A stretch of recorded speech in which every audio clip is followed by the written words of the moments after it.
Timu ya taifa ya kandanda ya wanawake Harambee Starlets imekamilisha maandalizi ya mechi mbili za kirafiki mjini Abidjan, Ivory Coast. Nyota hawa watamenyana na Benin usiku wa leo kuanzia saa 2 katika mechi ya kwanza ya kirafiki kabla ya kukutana na wenyeji Ivory Coast siku ya Jumatano. Timu hiyo iliondoka Nairobi Jumamosi asubuhi baada ya kutajwa kwa kikosi cha mwisho. Mechi hizo mbili za kirafiki ni sehemu ya maandalizi yao ya Kombe la Mataifa ya Afrika ya wanawake baada ya mwezi huu huko Morocco. Baada ya mechi hizo mbili huko Abidjan, timu hiyo itaelekea Miramas, Ufaransa kwa mazoezi kabla ya kwenda Morocco kwa mechi hiyo.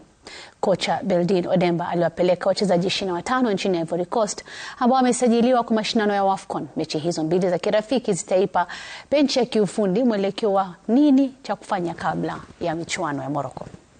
AFCON ikikam, our aim is to go for World Cup na najua it's possible from us to kitwa from heart na tuwekea in grao. Hatuwezi sema tu it's possible from our mouth. We have to work and show it in the field, and me na believe it's possible. As we're going for AFCON, tumejipiga moral, tumesema tunaweza. I guess players wako camp, kila msee anasema it's a big stage, players wanataka kwenda wajipeane, so kila mtu ana work ku give 100% yake ndio tufikie semi tunataka. Juu tukifika semi tumeingia World Cup, na sisi aim yetu tunataka tufikie World Cup because that is the biggest stage.